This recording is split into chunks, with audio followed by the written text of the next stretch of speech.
Bismillahirrahmanirrahim. Alhamdulillahirabbil alamin.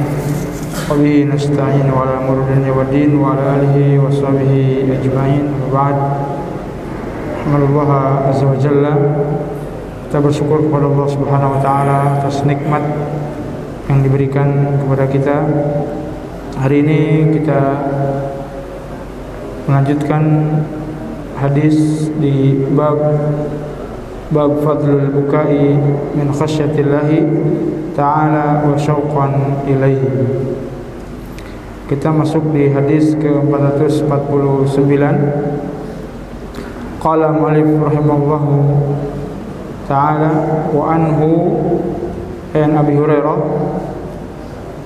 qala Rasulullah sallallahu alaihi wasallam sab'atun yudhilluhumullahu fi dhilli yawma la dhilla illa dhilluh, imamun adil wa syabun nasha'a fi ibadatillahi ta'ala wa rajulun qalbuhu mu'allakun fil masajid wa rajulani tahaba fillahi ijtama'a alayhi wa iftaraqa alayhi wa rajulun da'athum ra'atun datu mansibin wa jamalin faqala inni akhafullah wa rajulun tasaddaqa bi sadaqatin fa akhfaha hatta la ta'lama shimaluhu ma tunfiqu yaminuhu wa rajulun dzakarallaha khaliyan fa fadat 'aynahu muttafaqun alaihi.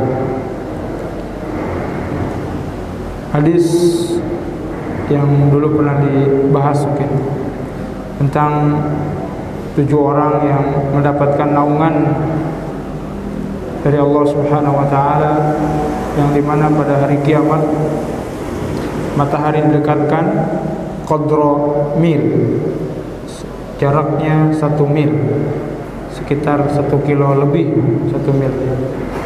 Bagaimana manusia keluar keringat, di antara mereka ada yang keluar keringatnya sampai mata kaki, ada yang sampai pinggang, ada yang sampai menenggelamkan.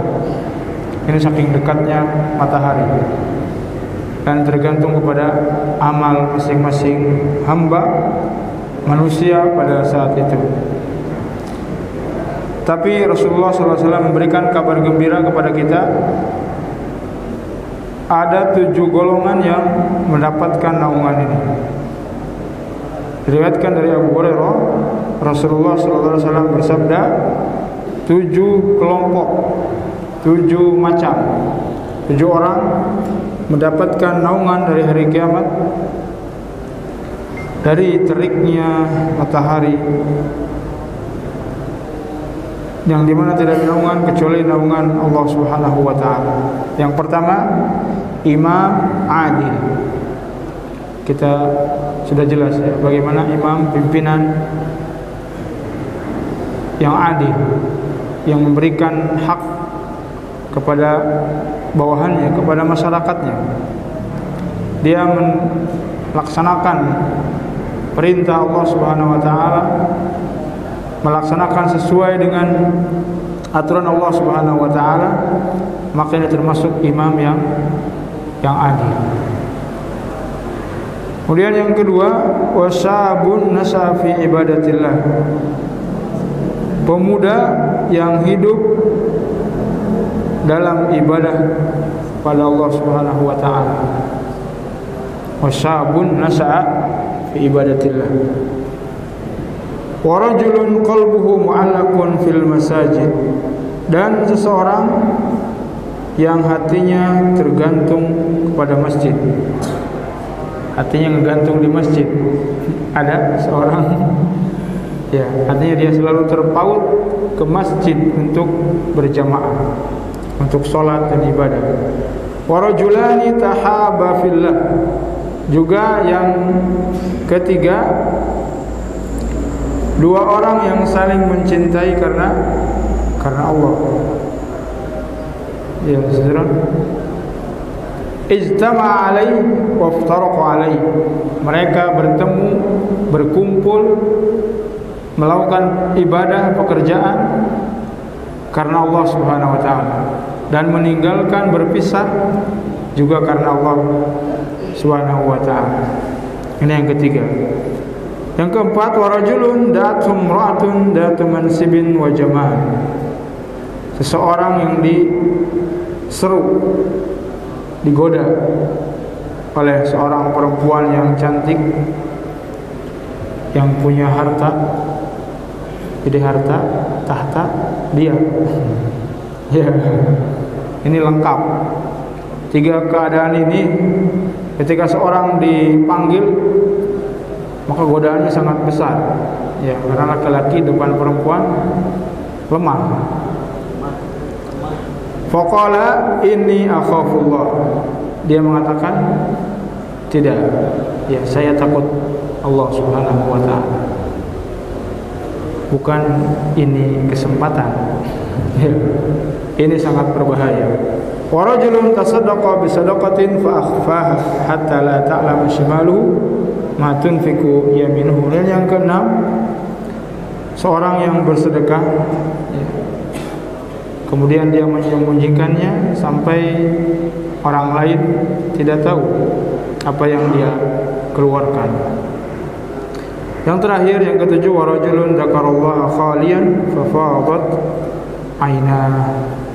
Dan seorang yang mengingat Allah Subhanahu wa taala kesendirian, berkhulwah dengan Allah Subhanahu wa taala, maka dia menangis. Hadis diriwayatkan oleh muttafaqun alaih.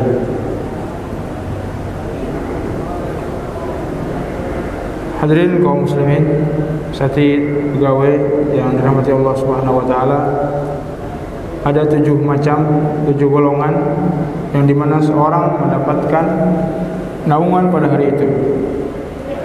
Ada yang hafal dengan golongan ini? Satidah khidmah hafal gak? Sabil hafal? Ada yang hafal? Haruslah hafal 7 golongan. Nanti ada hadiah dari Ustaz Agung. Bahasa Indonesia enggak apa? Sebutkan 7 golongan. Pertama,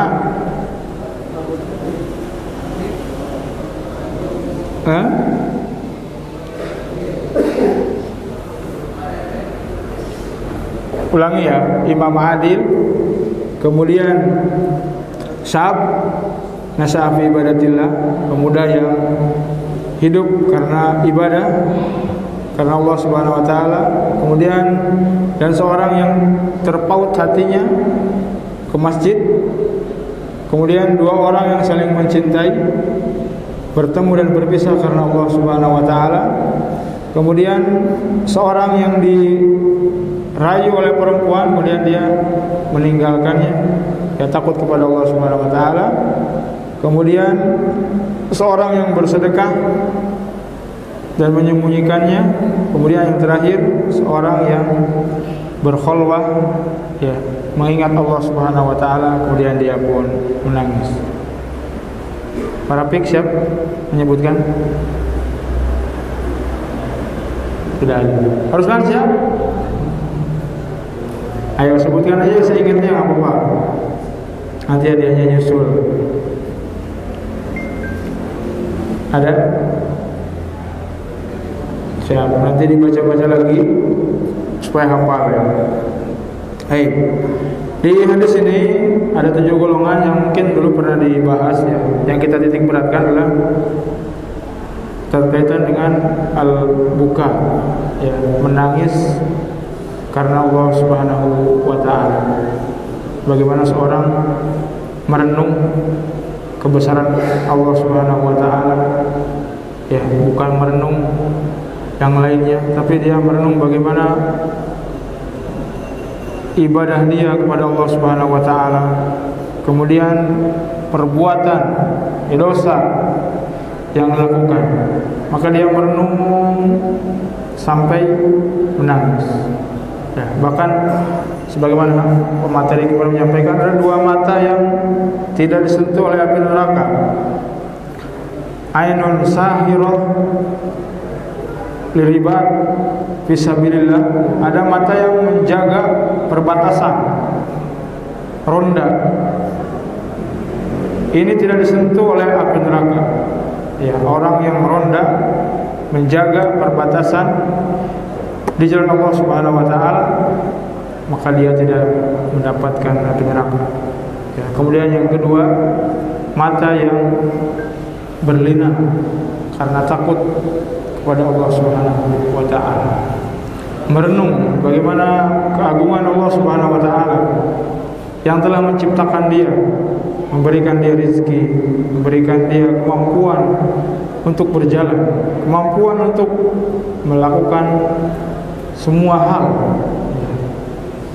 Dan ketika seorang berpikir masuk ke ruangan misalnya kesendirian, merenung, itu mudah untuk menangis. Ya, berbeda dengan kita ngumpul kasratul kalam, fudulul kalam, itu akan mematikan hati. Beda dengan seorang yang banyak berzikir kepada Allah Subhanahu wa taala, mengingat-ingat nikmat Allah Subhanahu wa taala dan mengingat dosa yang telah dia lakukan. Ya. Dan di beberapa hal, ya, ketika seorang untuk mendapatkan naungan tersebut, di antaranya adalah memberikan pertolongan kepada orang lain selain yang dia mengingat Allah Subhanahu wa taala, yang memberikan pertolongan kepada orang lain dan membantu orang lain, ya, mendapatkan naungan Allah Subhanahu wa taala. Dan di hadis ini ada beberapa faedah. Yang pertama, al-hassu ala amalit ta'at, dorongan, motivasi untuk beramal amal baik. Banyak sekali dalam hadis ini. Kalau seandainya seorang melaksanakan satu bagian ini, contoh ini, berarti dia sudah mendapatkan naungan. Alhamdulillah, saya parapik ke masjid, hatinya tergantung di masjid. Kemudian syab nas'a fi ibadatillah. Kemudian sedekah. Itu macam-macam ibadah ketika seorang istiqomah, sebagaimana hadis Nabi sallallahu alaihi wasallam, ketika engkau melakukan perbuatan istaqim, ya, walaupun itu sedikit tetapi istiqomah melaksanakannya, ya, maka mudah-mudahan kita mendapatkan naungan Allah Subhanahu wa taala. Dorongan perbuatan ini sangat mulia dan melakukannya adalah karena Allah Subhanahu wa taala. Niat yang kuat, ya, perbuatan kecil akan membesarkan suatu amalan. Dan ini merupakan sebab yang mendapatkan ridha Allah Subhanahu wa taala pada hari kiamat, ketika seorang mengingat Allah Subhanahu wa taala, kemudian mengingat dosa-dosa yang dia lakukan, maka ini akan memudahkan seorang menangis kepada Allah Subhanahu wa taala. Kemudian juga wa fihi anna min na'imillahi azza wa jalla yaumil qiyamah al-iwa fi dhilli. Ya, betul, kita harus yakini di hari kiamat kelak nikmat yang diberikan oleh Allah Subhanahu wa taala itu naungan pada hari kiamat, yang dimana matahari didekatkan dan seorang mendapatkan naungan. Kita saja di dunia ketika terik matahari itu memerlukan naungan, ya, untuk beristirahat. Bagaimana di akhirat kelak tidak ada naungan kecuali naungan Allah Subhanahu wa taala. Dari 7 golongan ini mudah-mudahan kita masuk salah satu di antara golongan tersebut. Ya, pemuda yang tumbuh, kemudian seorang yang meninggalkan fitnah wanita, meninggalkan perbuatan haram, maka dia akan mendapatkan naungan Allah Subhanahu wa taala.